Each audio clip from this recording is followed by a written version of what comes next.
नमस्कार हम दोस्तों, आगे एक नए वीडियो के साथ आप लोग के बेस्ट। तो गाइस, वीडियो को पूरा देखना, चैनल पे पहली बार आएंगे चैनल को सब्सक्राइब कर देना, बेल आइकन को प्रेस कर देना, जिससे आने वाले नए वीडियो के बारे में आपको पता चल सके। वो कहते हैं गाइस कि सुबह का भूला हुआ अगर शाम को घर वापस आ जाए तो उसे भूला नहीं कहते। वही ही आज पवन सिंह ने अपने ट्विटर अकाउंट यानी ट्विटर का बदला हुआ नाम एक्स से चुनावी मैदान में बिगुल फूंक दिया है और फाइनली वो बिहार के काराकाट लोकसभा से चुनाव लड़ने का ऐलान कर दिया है।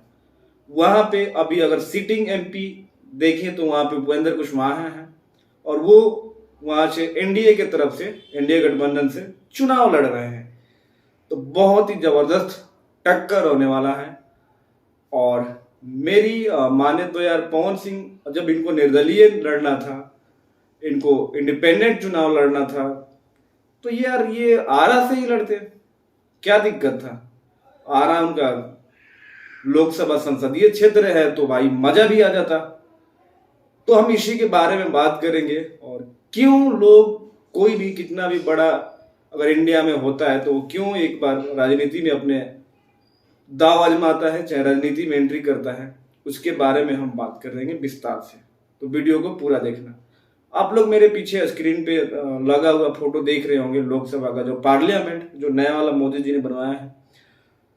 ये पूरे वर्ल्ड क्लास का पार्लियामेंट है। यहाँ पे वो सारी सुख सुविधाएं होती हैं जो हम सपने में सोच रहे हैं, जो चीजें हम सपने में देखते हैं, चाहे रोज बैठ के हम सोचते हैं कि अगर मैं लाइफ में ये करूंगा तो मैं ये चीजें पाऊंगा, वो सारी चीजें यहाँ पे मिलती है।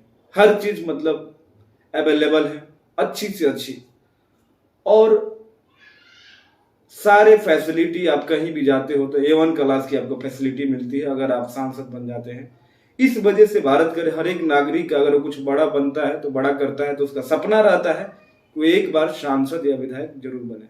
तो पवन सिंह भी फाइनली चुनाव लड़ना इसलिए चाह रहे हैं कि अगर एक बार वो सांसद बन जाएंगे तो उनका आने वाला पीढ़ी, चाहे उनका जो मान सम्मान है, एक और बढ़ जाएगा। क्योंकि जिस लेवल पे अभी पवन सिंह है उस लेवल पे भोजपुरी में आगे ना कोई पहुंच पाएगा और ना ही अभी तक आ पाएगा, क्योंकि पवन सिंह ने जो भोजपुरी को दिया शायद ही कोई दे पाएगा। तो पवन सिंह को लगा कि इतने चहेते स्टार हैं और ऑलरेडी भोजपुरी में 3 लोग हैं जो चुनाव जीत के सांसद भवन में पहुंच गए हैं, रवि किशन, मनोज निरहुआ। तो पवन सिंह के लिए रास्ता जो है एकदम क्लियर कट है और आसान बन गया है, क्योंकि ऑलरेडी 3 सांसद हमारे भोजपुरी इंडस्ट्री से आ चुके हैं।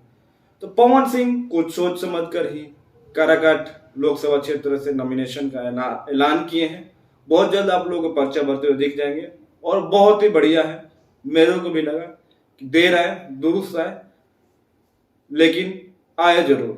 तो अब इनको गाना छोड़ के प्योर रूप से फोकस हो जाना चाहिए और काराकाट लोकसभा क्षेत्र का कोई ऐसा गांव नहीं छोड़ना चाहिए जहां पे पवन सिंह ना पहुंचे। तब जाके ये एक तरफा जीते, चाहे जैसे भी जीत हासिल करे। तो मेरे तरफ से पवन सिंह को एडवांस में जीत की ढेर सारी शुभकामनाएं। आप जीतिए और जाके सांसद में गर्दा बढ़ाइए। मिलते हैं अगले वीडियो में, तब तक अपने भाई को इजाजत दो।